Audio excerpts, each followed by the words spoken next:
friends, welcome to my IGTV again. So here we have Dr. Satyajit Kuchar with us, and today we are discussing about a topic which is be kind with your mind. So let's get started to our discussion session. मराठीत बोलायचं का? चालेल. तुमचे viewers ज्या language मध्ये comfortable असतील तसं. नाही म्हणजे कसं सगळ्यांना कळेल की आपण ठीक आहे. चालेल. सो फर्स्ट क्वेश्चन पासून सुरुवात करू की तुम्हाला काय वाटते की आपण आपल्या माइंडसाठी काय करायला पाहिजे? सगळ्यात पहिली गोष्ट सगळ्यात पहिली गोष्ट माइंडसाठी काय करायला पाहिजे बघा. जेवढी फिजिकल हेल्थ इम्पॉर्टंट आहे तितकीच मेंटल हेल्थ इम्पॉर्टंट आहे. एक पूर्ण एक तर बेसिक रूल्स जे हेल्दी लाईफसाठी आपण म्हणतो ते सगळे इम्पॉर्टंट तर आहेतच. ज्याला बॅलन्स डाएट आपण म्हणतो, proper exercise at least 150 minutes per weak, proper hydration, 1 liter behind every 20 kg, regular moderate exercise, proper rest, sleep is very important, sleep right. आणि दुसरं जर मेंटल हेल्थ करता काही तुम्हाला टिप्स पाहिजे शॉर्टमध्ये, I will tell you. Understand the importance of UPS. आपल्याला UPS माहिती आहे, अनइंटरप्टेड पॉवर सप्लाय. तर मी इथे फुल फॉर्म वेगळा आहे, अनकंडिशनल सेल्फ एक्सेप्टन्स. कारण की काही जण, आता तुम्ही ब्युटीच्या फील्डमध्ये आहात तर कित्येक लोक आहेत ते स्वतःला एक्सेप्ट नाही करू शकत कारण की ते पर्टिक्युलर ब्युटीच्या स्टँडर्ड्सला मीट नाही करत, किंवा कुठल्याही गोष्टीमध्ये, किंवा सक्सेसच्या पॅरामीटर्समध्ये नाही बसत, किंवा एक्सेप्टन्सच्या किंवा पॉप्युलॅरिटीच्या किंवा असल्या कुठल्या पॅरामीटर्समध्ये नाही बसत, तर ते स्वतःला पूर्णपणे एक्सेप्ट नाही करू शकत. तर मेंटल हेल्थ करता that is first pre requisite, unconditional self acceptance. दुसरा आहे सायकोलॉजिकल नीड्स, त्याच्याबद्दल आपण शेवटी बोलूया. आणि एक इम्पॉर्टंट आहे की स्ट्रेसशी कसं तुम्ही डील करता हे आलं पाहिजे, कारण स्ट्रेसला तुम्हाला पदोपदी तुम्हाला एन्काउंटर करावं लागेल स्ट्रेसला. आता स्ट्रेस आणि सोशलायझिंग जे म्हटलं जाते की man is a social animal, याचं खूप जास्त डीप मिनिंग आहे. UPS आणि एक ॲक्रोनिम लक्षात ठेवायचा, आय एम पर्ल, मी मोती आहे. I for keep improving yourself, M for manage your time, P for think always positive, E for deal with your emotions. You handle your emotions, do not emotions handle you. Avoid unnecessary worries, anxieties, avoid being fussy about those things which you cannot change. असं म्हणतात ना की what is the use of worrying about a situation which cannot be changed, and what is the need of worrying about a situation which is bound to change. Right. आणि R for resolve all conflicts. जुने काही फ्रेंड्सबद्दल, जुन्या काही एक्सेसबद्दल, काही तुमच्या रिलेटिव्हशी, फ्रेंड्सशी, कोणाशी पण लाईफमध्ये काही कॉन्फ्लिक्ट्स असतील, काही अनबन असेल, काही हेवेदावी, काही नाही, रिझॉल्व्ह करा सगळ्या कॉन्फ्लिक्ट्स. कधी कधी काय होतं आयुष्यामध्ये, काही जे लोक आपल्याला हर्ट करतात, आपण एक मी तुला आयुष्यात कधी माफ करणार नाही, राईट. मी राईट एक आयुष्यात माफ करायचं नाही असं धोरण ठेवून समोरच्याला खरोखर रिव्हेंज आपण घेतोय का नाही ती गोष्ट वेगळी, आपण स्वतःला नक्की त्रास देतो. तर resolve all the conflict. Most of the teenage मध्ये जरा जास्त, टीनेज किंवा कुठल्याही एज मध्ये असतं ते तर म्हणजे ते लवकर, म्हणजे कधी रिलेशनशिप मध्ये आले तर ब्रेकअप लवकर होऊन जातं आणि त्यानंतर मग एक रिव्हेंजचा राईट. एक सगळ्यांमध्ये एक काही पर्सनॅलिटीमध्ये काही आयुष्य अजून पूर्ण बघितलेलं नसतं. जस्ट सुरुवात टीनेज ऐसी स्टेट है जब ना आप छोटे हो और ना बड़े हो, तो lot of difficulties. And L for learn to live life, learn to live in harmony with everything. आणि learn to laugh, learn to love. लाफचं इम्पॉर्टन्स इतकं आहे की असं आपण खुश होतो तेव्हा हसत नाही, रादर आपण हसतो तेव्हा खुश होतो. आणि love, the importance of love. Teenage म्हटलं तर फक्त ते प्रेम नाही जे प्रियकर प्रेयसी करतात किंवा जे पती पत्नी एक दुसऱ्यांवर करतात. मी युनिव्हर्सल लव्हबद्दल बोलतोय, अगदी जे तुम्ही आई वडिलांवर, भावंडांवर, मित्रांवर, अख्ख्या मानव जातीवर. I am talking about universal love. दोनच गोष्टी बोललो की the only thing which we never get enough of is love, the only thing which we never give enough of is love. Sant Kabir म्हणाले ना की पोथी पडपडकर जग मुआ पंडित भयो ना कोई, ढाई अक्षर प्रेम के पढे सो पंडित होई. आता एक आहे की जेव्हा आपण स्वतःला बघतो आपण स्वतः कमी काढतो, जसं थर्ड पर्सन आपल्याला बघून कमी काढणार तसं आपण स्वतः काढतो. बरोबर. तर मग आपण स्वतःच्या माइंडला कसं डायव्हर्ट करायचं that we are perfect in every situation and every way as it is. So याच्यावर तुम्ही काय सांगा? स्वतःला कमी बघा, open to healthy, be open to healthy criticism.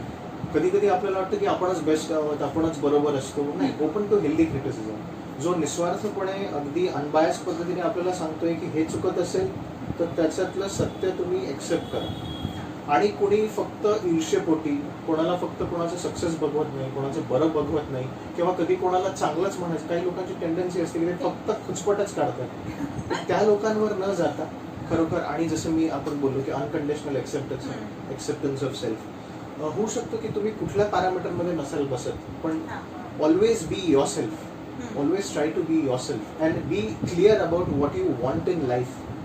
ते सगळ्यात महत्त्वाचं आहे. सो जर कधी कोणाला डिप्रेशन झालं किंवा काही एन्झायटी फील होत असली किंवा जर खूप लो फील होत असलं तर मग त्या माणसाने किंवा त्या व्यक्तीने काय करावं? लो फील होणं हे जे आपण म्हणतो की हे टेम्पररी असू शकतं किंवा हे लॉंग लास्टिंग असू जर शकतं. खूप लॉंग पिरियड पर्यंत एकच Long- गोष्ट होत आहे एकच गोष्ट. आपल्यासोबत समजा, तर ऑब्व्हियसली भरपूर गोष्टी पहिले त्यांनी समजून घ्यावं की डिप्रेशन ज्याला आपण म्हणतो, सगळ्यात पहिले तर क्लिनिकल डिप्रेशन ज्याला म्हणतो त्याचा बाऊ जो आहे हां त्याचा टॅबू मनातनं काढून टाका. बिकॉज डिप्रेशन हा हमखास बरा होणारा मानसिक आजार आहे. It is not schizophrenia, it is not personality disorders की त्याचा बाऊ करू. आणि डिप्रेशन हे कोणालाही येऊ शकतं. जसं सॅडनेस असतं, sadness is a negative emotion but it is a healthy emotion. For example कोणी एक्झाममध्ये फेल झालं किंवा कोणाच्या घरी कोणाची डेथ झाली, ब्रेकअप झालं, डिवोर्स झालं, प्रोफेशनल फेलियर आलं, रिलेशनशिपमध्ये काही मिसहॅप झालं, तर कोणी सॅड होऊ शकतं. आणि सॅड होणं आणि सॅड वाटणं हे अत्यंत नॉर्मल आहे. आणि जरी निगेटिव्ह असलं तरी ते हेल्दी इमोशन आहे. जेव्हा याचाच डिझीज स्वरूप आपण बघतो ते डिप्रेशन आहे. डिप्रेशनवाल्या व्यक्तींनी एक तर स्वतःला पण ते जाणवतं की खूप एका पर्सिस्टंट पिरियडपर्यंत लो फील होत असेल, कुठल्याही गोष्टींमध्ये आनंद मिळत नसेल, कुठलीही गोष्ट स्वतःहून करायची इच्छा होत नसेल, एक तर खूप झोप लागते किंवा झोप येत नाही, एक तर खूप भूक लागते किंवा भूक लागत नाही, ह्या ज्या अशा गोष्टी असतात, एक्स्ट्रीम्स, होपलेस फील होतं, हेल्पलेस फील होतं, असं वाटतं जगात काही पडलं नाही आहे. कधी कधी खूप जेव्हा एक्स्ट्रीमपर्यंत जातं तर कधी कधी हॅल्युसिनेशन्स, इल्युजन्स आणि डेल्युशन्स पण येतात त्याच्यामध्ये. पण मेनली हॅल्युसिनेशन्स जे आपल्याला इतर काही दुसऱ्या सिरियस मेंटल डिसीजेस आणि डिसऑर्डर्सशी कन्फ्यूज करू शकतात आणि स्वतःला हार्म करायची टेंडन्सी येते. एक तर हे स्वतःला, एक तर मला काही कुठल्या पद्धतीची मदत लागते याच्यामध्ये कुठलाही कमीपणा नाही. मग ती औषधांची मदत असो, मग ती सायकोथेरपी असो, ती काउन्सिलिंग असो. पुन्हा मी सांगेल की socialise yourself, man is a social animal.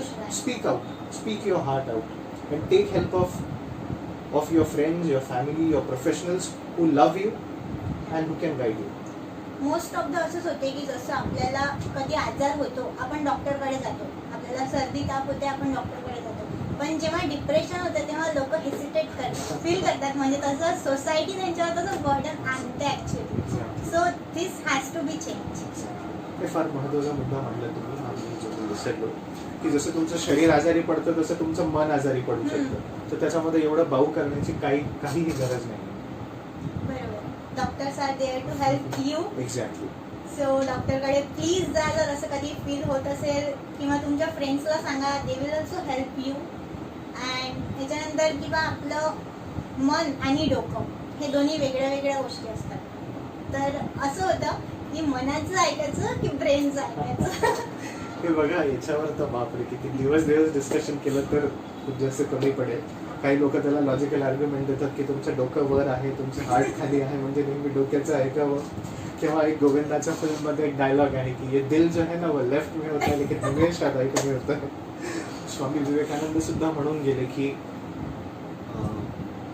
जेव्हा एक काय म्हणतात, एक वॉर चालू असतो, कॉन्फ्लिक्ट चालू असतो, एक डायलेमा सुरू असतो की आपल्या मनाचं ऐकावं की आपल्या डोक्याचं ऐकावं, तर तेव्हा नेहमी आपल्या मनाचं ऐकावं.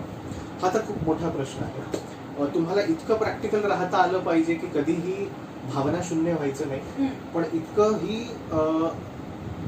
भावनेच्या आधी नाही व्हायचं, इतक्याही भावनेच्या आहारी जायचं नाही, आणि इतकंही प्रॅक्टिकल राहता राहता भावनांना काहीच महत्त्व नसतं. शेवटी आपण माणूस आहोत. माणूस. That is the beauty of hmm. Being a human being. एक बॅलन्स साधता आलं पाहिजे. सो आता तुम्ही आमच्या व्ह्युअर्सला काय म्हणजे महत्त्वाच्या टिप्स काय द्याल की बा तुम्ही काइंड राहिलं पाहिजे, at least your mind also matters for you as your physical fitness matters. Exactly. So त्याच्यावर तुम्ही काय सांगाल? जे मी आधी सांगितलं की जे गोल्डन रूल्स ऑफ हेल्थ आहेत, जे ओव्हरऑल हेल्थ करता जे रूल्स आहेत की proper sleep is a medication in itself. Proper hydration, 1 liter behind every 20 kg of body weight. Proper regular moderate exercise, at least 150 minutes per week, right? Balanced nutritious diet. मी म्हणेल तुम्ही जर ॲडिक्शन्सशी deal करणं शिका, स्ट्रेसशी deal करणं शिका. Towards the end of the interview आपण बघूया stress काय असतो. आणि डिजिटल डिटॉक्स करा. आजच्या काळामध्ये काय आहे, डिजिटल डिटॉक्स काही दिवसातनं काही वेळ किंवा आठवड्यातनं काही तास तरी तुम्ही सगळ्या सोशल मीडिया प्लॅटफॉर्म, सगळ्या इलेक्ट्रॉनिक प्लॅटफॉर्म्सपासून दूर राहा.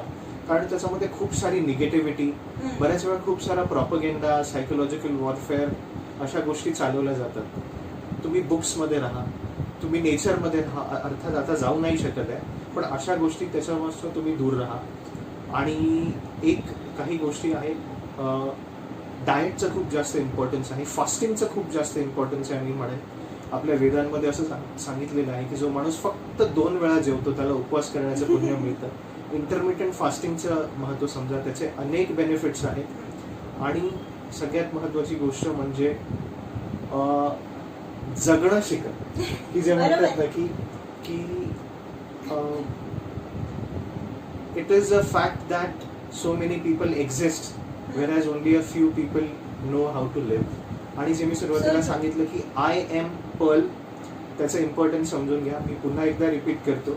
I for keep improving yourself, M for manage your time, P for fill your life with positivity, E for learn to control your emotions, A for avoid unnecessary anxiety and worries, R for resolve all the conflicts, L for learn to live, laugh and love, UPS unconditional self acceptance, P psychological needs.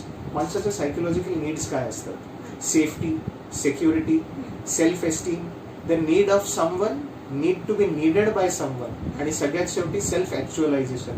तुम्ही 3 Idiots मध्ये बघितलं असेल. तर जे स्वतःला करायचं आहे rather than जे करवलं जातं, दॅट इज मोस्ट इम्पॉर्टंट. हे मी जरूर सांगेन. These are the secrets to sound mental health. So आता जर कोणाला काही प्रॉब्लेम असेल मेंटल हेल्थचा, पण त्याला तो माहिती नाही आहे, सो त्याला कसं रिकॉग्नाइज करणार कोणी? हा खूप सुंदर प्रश्न आहे. बघा, मेंटल हेल्थ कन्सर्न्स हे जर प्रोलॉंग पिरियडपर्यंत राहिले तर ते मेंटल हेल्थ इलनेस बनवू शकतात. तर जसं मी सांगितलं की मेंटल हेल्थ काय आहे त्याच्याकरता आपल्याला बघावं लागेल. मेंटल हेल्थ ही अशी अवस्था आहे की ज्याच्यामध्ये आपण नॉर्मल पद्धतीने विचार करतो आहे, नॉर्मल पद्धतीने फील करतो आहे आणि नॉर्मल पद्धतीने बिहेव करतो आहे. WHO वर्ल्ड हेल्थ ऑर्गनायझेशनची जी मेंटल हेल्थची जी डेफिनेशन आहे ते मी सिम्पल करून तुम्हाला सांगतो. मेंटल स्टेट म्हणजे अशी sound mental state, healthy mental state म्हणजे अशी अवस्था ज्याच्यामध्ये माणसाला त्याच्या ॲबिलिटीज आणि पोटेन्शियल्सची जाणीव आहे. जे युज्युअल स्ट्रेसेस असतात लाईफचे, म्हणजे आज काम जास्त आहे किंवा आज कामवाली बाई नाही आली, डेडलाईन आहे ही, किंवा एक्झाम जी आहे ती प्रीपोन झाली, जनरली असं होत नाही, पण वॉट एव्हर इट इज, हे जे नॉर्मल स्ट्रेसेस असतात, अशा स्ट्रेसला व्यक्ती डील करू शकते जेव्हा ती मेंटल हेल्थमध्ये असते आणि प्रोडक्टिव्हली आणि एफिशियंटली काम करू शकते आणि सोसायटीला कॉन्ट्रीब्यूट करू शकते. ही झाली ही मेंटल हेल्थ. आता सायन्स कशा आहे, जे ओळखायचं कसं की तुम्हाला मेंटल हेल्थ कन्सर्न्स आहेत किंवा तुम्ही मेंटल इलनेसकडे तुमचा कल आहे. 2 एक्स्ट्रीम्स जे आहेत ते ओळखता आले पाहिजे. एक तर अजिबात झोप येत नाहीये किंवा खूप झोप येते, एक तर वजन खूप कमी झालंय, एक तर वजन खूप वाढलंय, एक तर भूक लागत नाहीये किंवा भूक खूप लागते आहे, आवश्यकतेपेक्षा खूप जास्त विचार करताय, खूप जास्त लो एनर्जी फील होतीये, झोपेतून उठल्यानंतरही फ्रेश वाटत नाहीये, स्वतःला कुठल्याही गोष्टी करण्यामध्ये स्वतःहून अशी काही उत्साह नाही वाटत, फक्त पुश करावं लागतं, कुठल्याही गोष्टीमध्ये प्लेजर फील नाही होत आहे, किंवा ॲडव्हान्स स्टेजेसमध्ये जर तुम्ही गेले आणि हे अनट्रीटेड राहिलं तर स्वतःला हार्म करायची टेंडन्सी बनते.